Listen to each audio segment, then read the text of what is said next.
నమో వెంకటేశాయ. వినా వెంకటేశం ననాథో ననాథ సదా వెంకటేశం స్మరామి స్మరామి. కోట్లాది మంది హిందువుల గుండె చప్పుడు, ప్రపంచ హిందువుల పుణ్యక్షేత్రం తిరుమల తిరుపతి శ్రీ వెంకటేశ్వర స్వామి.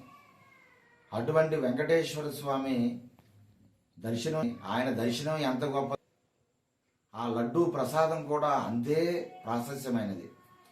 అటువంటి లడ్డూనే కల్తీ చేసి కోట్లాది మంది హిందూ మనోభావాలు గాయపరిచిన పరిస్థితి గత ప్రభుత్వంలో జగన్మోహన్ రెడ్డి పాలనలో మనం చూసాం.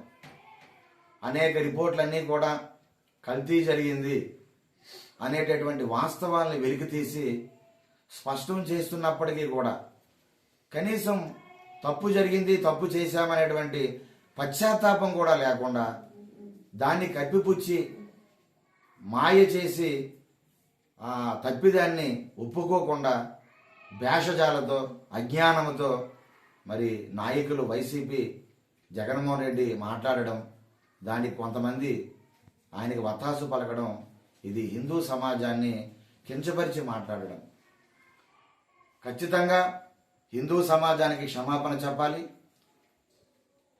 కోట్లాది మంది హిందువులందరూ కూడా ప్రసాదాన్ని తీసుకునేటప్పుడు గతంలో ఆ ప్రసాదం ఒకసారి ఆపిదన్నా